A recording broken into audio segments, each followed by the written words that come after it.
Ruler School is brought to you by Odyssey Games, where you can go to pre-order upcoming Force of Will sets, ccgprime.com for singles and supplies, cardodoko.com for those rulers in the international market looking for product, as well as our guest lecturer members Vite Ramen and Full Grammar Alchemist. Class is in session. Hey there guys, welcome back to another video with yours truly, Paul Reissmann. We just got the ban list dropped here for the 2025 Worlds season. And so we're just going to kind of break this down. I'm going to have a little bit more of a discussion with Jeremy on our next podcast as we go over this a little bit, but I just wanted to talk about some of the initial thoughts that I've had.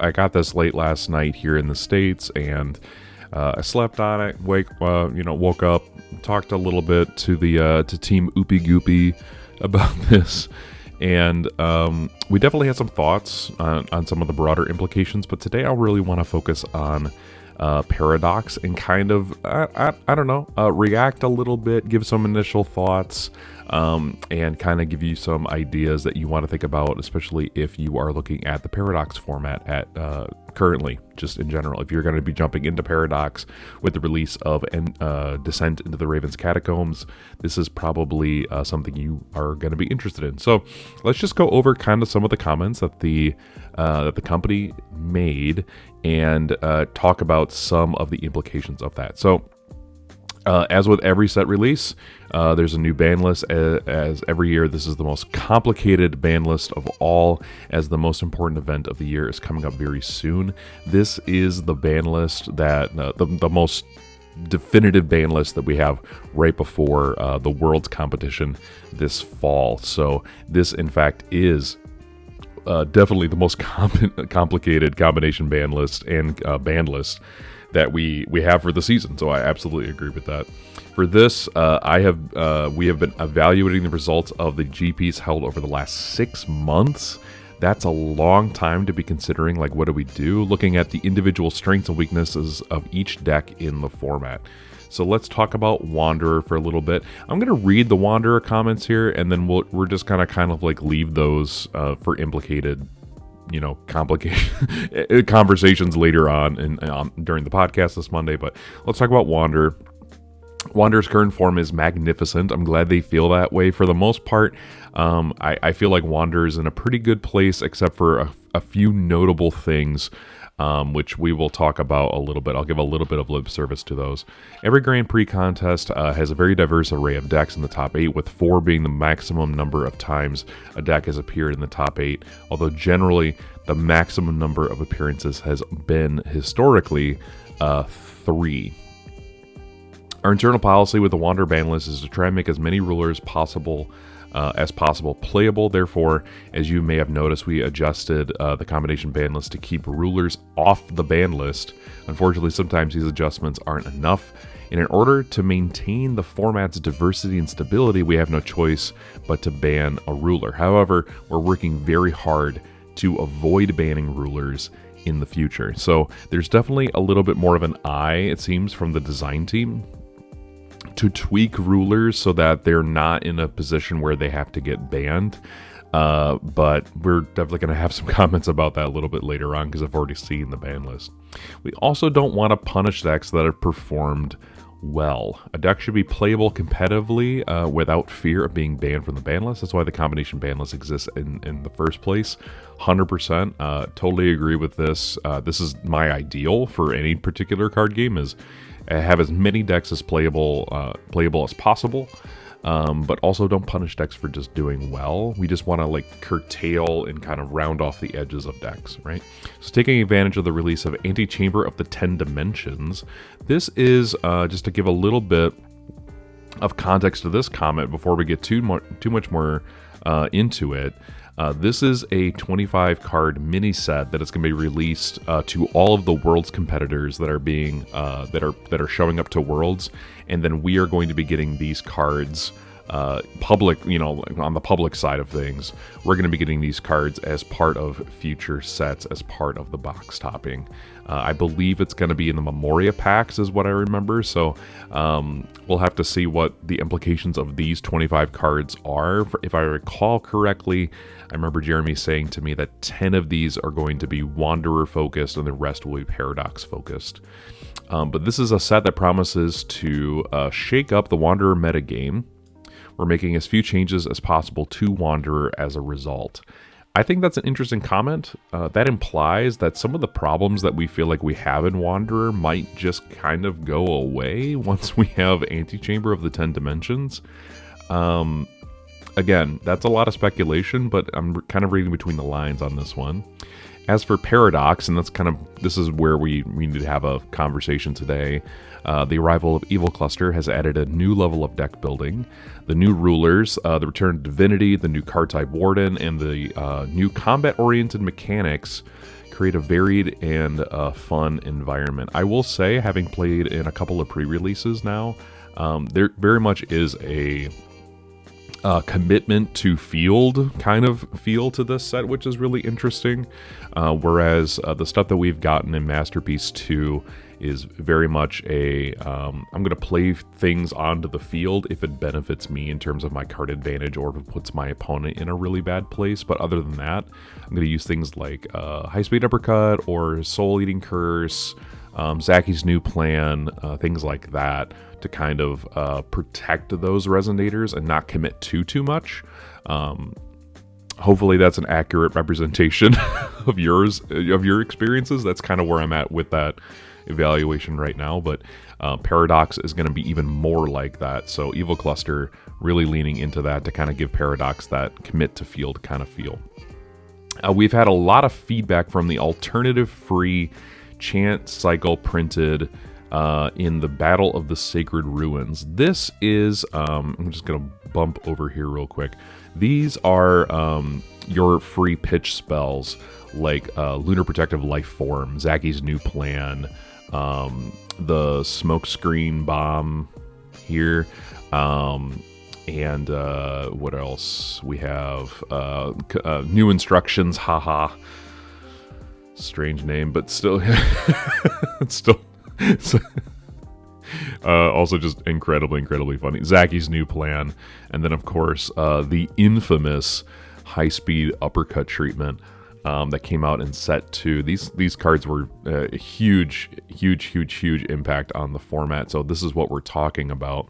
We've evaluated them and compared them to the free alternative chant styles from Crimson Moon's Battleground. The only two that are remaining in the Wanderer format at this point are Last Movement and Light Curtain. Every other one has been banned.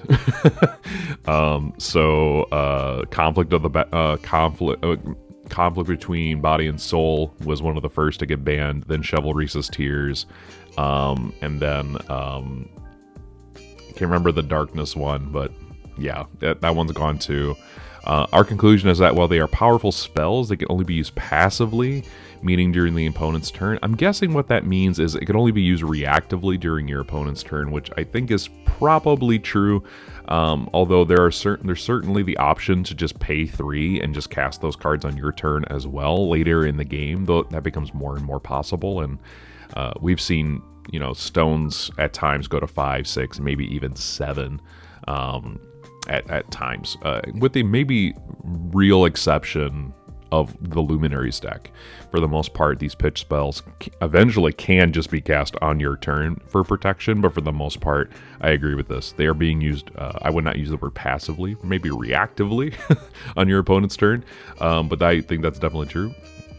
We've also determined, as we considered the creation of these new cards, that only decks with a consistent draw engine can really mitigate some of the issues with those and take out the real disadvantages. In Paradox, the deck that best utilizes these chants is our favorite villain, Gil Lapis. So we've taken measures to address this. You're going to be seeing a little bit more of that down in the combination ban list here. Otherwise, we believe the cycle of cards does more good than harm to the format. Opposite of that. and they are currently legal in Paradox. This is going to be controversial. I know a lot of people, Jeremy and I have discussed, maybe that there needs to be a straight up banning of New Plan and High Speed Uppercut in Paradox specifically, just because those cards seem really, really, really powerful. That being said, I imagine they want to keep these cards available for Worlds, because, I mean, we did just get GP Uber promos of those cards, and so I kind of get that there's, not just from a gameplay perspective, but there's kind of other incentives to maintain those cards in the format. But they might have even designed with these cards in mind to kind of help curtail certain things in the format that they might see problematic. So we'll have to see how these end up playing out at Worlds, but this is definitely going to be one of the more controversial takes, I can say, which is hard to say. I mean, most of the time the ban lists are not controversial at all. When we designed Paradox, we did so with the distinct format of Wanderer in mind, placing much more emphasis on field and resonators than they do in Wanderer, which is a more combo-oriented format. Very much the case. Paradox seems much more of a commit things to field and do like field interaction as opposed to chase interaction is kind of the way I frame it.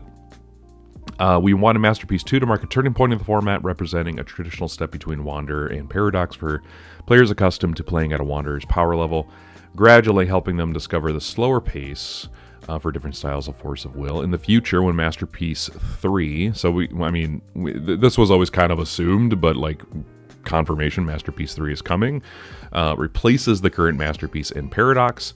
The differentiation will now be fully realized.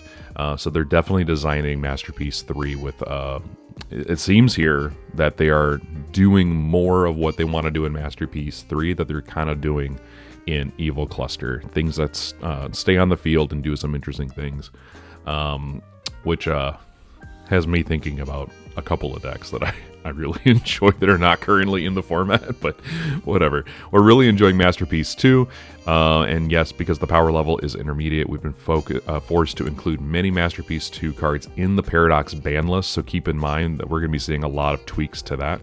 However, even so, as we hope and intended, the set enriches Paradox greatly. Therefore, we're going to make one final adjustment to the ban list, adding some Masterpiece 2 cards. Enjoy the Lapis Cluster characters with us for the remaining time in Paradox, because you never know when they're going to show up again. Important with a colon. It seems like this is very much an announcement, and I think this is probably one of the things that most people did not see in their first reading through. With the biggest event of the year, the World Championships, approaching, there might be a manner update coming on September 23rd to the ban list, should we deem any changes necessary after the final 2 Grand Prix of this season. If so, the number of changes will be minimal. So this is really just saying, I think these are over in Europe. I might be wrong. I don't have the GP schedule just in the back of my head right now. But the GP schedule here, if there are like some glaring issues that arrive as a result of these changes to the ban list, we'll make sure to address them before the Worlds tournament. And so let's jump into the ban list that is now effective as of today. Wanderer ban list, we are getting rid of the blue pitch spell, our blue Force of Will, so to speak. Last movement, girls staring at white crystal apple from sideboards only, so this is going to really impact 0, and we're just straight up banning Ruchiel in Wanderer altogether. Things that are no longer banned: Great Dimension Library, Tenno's of the Protopaterpolis' War, which was banned from sideboards only, but now Books has a little bit of a buff right before they get a major change. They are now combination banning Book of Light and Book of Dark. So now you only get access to one of these rulers. Raging Messiah in the new 2 arms that comes in the Matilda starter deck. 2 arms lets you just tutor out an angel for free every single turn, because you can just include it in your rune deck, flip it, and the divinity is pretty low. So just being able to tutor a Raging Messiah for a deck that already is in red, I get it. That's very real. Curse Mirror of the Snake and Those Who Betrayed Lorite. That is the extension rule for Luminaries. So they do not get Cursed Snake anymore. No longer in the combination ban list. Giotto and Blade of Dimensional Fire. That Regalia works with Adelbert, so she no longer has this issue anymore. Advisor, obviously Ruchila is now banned, so you don't care about Crossing Point. Awaken Magic Stone of the Earth and the Library of Never-Ending Stories. That's the sub-ruler for Book of Light and Book of Dark. Because we only have one ruler now, they're like more okay with you having Awakened Magic Stone. And then you have Return of Judgment and the Library of Never-Ending Stories as well, because you no longer can swap rulers. So that's incredibly important. In Paradox format, and we're going to talk a little bit more about this today, I think this is the more important piece that I want to get across. Ethereal Princess is absolutely gone. We're going to jump over now to the staples and just get a picture in our head of what these cards are. Ethereal Princess is incredible in Paradox. It is just, I'm going to deal 400 to you every cycle. My understanding is that you can target your own stuff with Vileborn, and that will trigger your opponent to lose even more life. So you can essentially convert your 200 damage into a greater amount of life loss, which is harder to prevent. And so that's probably a good thing to just have this card gone. It's a very aggressive card in a slower format where you want to commit to field. Very, very strong card in general, so I'm glad that they noticed, hey, that's a little bit too much. We're going to just ban the Great Dimensional Library from Paradox. The reason they give to this being down in the comments down below here, that they have, Great Dimensional Library was a problem for folks because it worked really powerfully with Brad, Amnesiac Immortal, I believe is what he was called. But no longer. I mean, he's mostly fine now. I actually don't think I have him in the staples here for Wind, which we can certainly add in, but I just completely forgot. That Brad, when you pitched him, if he was removed from the game, you could just add him back to your hand for free. So he essentially turned your pitch spells into free spells because he counted for every attribute in your hand. And between him and Great Dimensional Library, you just had this like really, really good resource engine that essentially just, it was a one-sided macrocosmos that would remove all of the cards that were sent to your graveyard to the RFG instead. It was kind of like a beneficial Giotto, if you want to think of it that way. But this card is now banned. We do have it back in Wanderer, so I'm interested to see like if there are people who are going to experiment with that here. Curse Mirror is just gone. They said we now have what they feel is maybe a little bit more of a healthy card in the form of Fractured Reflections, which is right. That's the other one. Sorry, 1,000 Fractured Reflections. It still does a majority of what Mirror did, but it's in green for the most part. If you want to get the full use of the card, you have to be in blue, but most players are going to be completely satisfied just playing green. It does stop an activate ability, but it also just cancels the card that was paid for one or less will. So that's a little bit better. That card goes to the graveyard now, so you can eventually just get it back. Expelled is like uber gone, like super, super, super, super gone. So I'm glad that they kind of balanced that card a little bit better. Especially for a green card that feels a little bit more appropriate.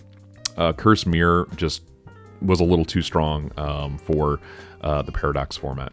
Shatalkin, Seer of the Coral District. I don't even know what else to say. This card is a powerful draw engine, and that was kind of their reason to say, like, hey, this card just needs to go. A little too powerful in general. Hairpin of the Beastmaster, just taking a big ol' axe to Prisia and just saying you don't get Hairpin anymore. That's a little too powerful, a little too fast for what we want to do. Empty Vessel of Worlds. This is Gil-Lapis's Fate Regalia. So Gil-Lapis will no longer get his sub-ruler. This is a little bit of a fog, and it can't help to pay for cryptids, which is useful. No longer banned is Last Movement, Girl Staring at Root Shield. these are all banned in Wanderer, so by that logic, they will also then apply to the Paradox ban list. That's kind of the way they've orchestrated this. If it's banned in Wanderer, it's also banned in Paradox. Combination banned, they are just banning Tag, Reflect, Refrain. Tag, Reflect, Refrain, if we go over here to the tier list, was probably one of the best decks in Paradox format. I mean, this combination was really powerful. Really good green control deck that was really strong into decks like Lapis and some other folks. Notably, High Speed Uppercut is combination banned with Conqueror of All Dimensions, which is the XR for Gil Lapis, which is nice. So you no longer just get a mill off the top and then you just uppercut whatever you want to get rid of. It just doesn't set up your uppercuts anymore, which is really nice. High Speed Uppercut does still exist for decks like Hachisuka, so keep that in mind. That's very real. Yeah, that's all I really got. Leica Tiger Morphed and Beast Lords of Aradia. Beast Morphed, Tiger Morphed and Beast Lords. This deck has seen a lot of really good success in Paradox format because there's just a crazy amount of consistency that you can have, which just increases your card advantage because of like a stone. Tiger itself is really good, and then Beast Lords just adds another layer of consistency to the deck. So just that really just puts it over the top, and so I like this. I like that we're trying to address Leica without like just outright killing her for worlds. I think that's totally fine. No longer in the combination ban list is the Googly-Eyed Chameleon and the Dance Master, which I think is interesting that they decided to take that off. I think they just wanted to offer a few decks a little bit more utility. And then Ray Aznable and Glorious Masked Crusader. This is probably good. Glorious is saying absolutely no play, so the fact that we get Ray Aznable back in some fashion is really hopeful. Here are some of the Wanderer updates. I'm gonna just jump over those so we can talk a little bit more about the Paradox updates. Here they kind of address everything. These cards are just too powerful, all right? There's just a lot of stuff going on with these cards that we just, as the Paradox format evolves and develops, these cards are just too powerful and we just want to get rid of them. Both Prisia and Gil Lapis have been star decks all season. And so we believe the randomness of their Fate Regalia isn't satisfactory for the power level of Paradox. This has a lot of implications, right? So the fact that these produce additional will for these deck-specific cards, they want the decks, they say here, to still be played without the extra power of their sub-rulers. But what they're finding is the win rate drops from 80% of the time, which is insane. They found that they are referencing win rates for the first time in a long time. But the win rate goes from about 80% with the sub-ruler coming out to a more affordable percentage of 55%. So they really are trying to look at the win percentages of decks. And as we've seen, they've looked over the last 6 years of Grand Prix. So that's really interesting. Which is the percentage we've seen these decks win in Grand Prix when their players weren't the starting player. That's kind of a big deal. The fact that you get 80% going second is kind of nuts. So trying to get this down to 55% is probably a good idea. I think with that in mind, Lapis might be a little bit more manageable in Paradox than he was before. We'll have to see. Tag RR, the free cards that you get from Reflect and Refrain, the mastery effects. If we look at the Paradox format staples here, once again, you get access to Memory of Worlds for free. And there are free cards in Paradox. Cards like Fire Pit Trap was initially one of the major cards that you wanted to play because it's just started outside of the game. Let's see if I can find it here in the lineup. I don't have it in here for some reason. I'm still updating these consistently. So Fire Pit Trap would exist in sideboards. And so you would just, with Fire Pit Trap, you would just hope for a red source right off the bat, play it, and then use your Memory of Worlds for free to just get your Recorder of Worlds on turn 1. And I agree, that's kind of nuts. And then the option that I saw other people using eventually was Einsatz. So this was also a really good way of just proccing, because this card is free if it's your first spell for the turn. So without even having a particular will, you can just play Einsatz and then Memory Worlds for free, and then still have a stone going first, which I think is, you know, really setting you up, because then your Recorder of Worlds, you know, you essentially have two will to start off your first turn before you even account for coin. You could draw an extra card. There's just a lot of implications there. So I get what they're saying here. This deck was really, really powerful in that way. And then it was one of the main decks going into Lapis that was really, really strong. Taking some of these other decks out of the format, this deck really could have risen to the occasion. So I'm glad they kind of chopped that off. High Speed Uppercut and Conqueror of All Dimensions. The card advantage here is the main source of their critique. I think that's perfectly acceptable. High Speed Uppercut is kind of an insane card when you think about it. There was a real conversation between me and Jeremy that High Speed Uppercut should just be banned because of just what it can do in this format. And pitch spells are just really good. Like, I will gladly give up two of my cards to get rid of 4 of yours that might be pivotal to your strategy. Very, very, very good. At least Gil Lapis doesn't get access to this, but there are other decks that will still get access to it and be perfectly fine. So I think that's okay. Notably, Gil Lapis still has Soul Eating Curse, so just keep that in mind as well. But we do have a new set of cards that might help with that. So these cards are now gone. Like a Tiger Morphed in Beast Lords of Aradia, the balance created to slow Lyca's pace has worked, but it hasn't been enough. We still want Lyca to be good, but this power level in this format is still a little too high. So with everything said and done, this is your new list. No updates, by the way, to ABC format. Everything's perfectly fine in that format. I think they're mostly focused on Paradox here. There's a lot of really interesting things going on here. Just keep in mind that Giotto still doesn't get access to Memory of Worlds, so that's relevant as far as I'm concerned.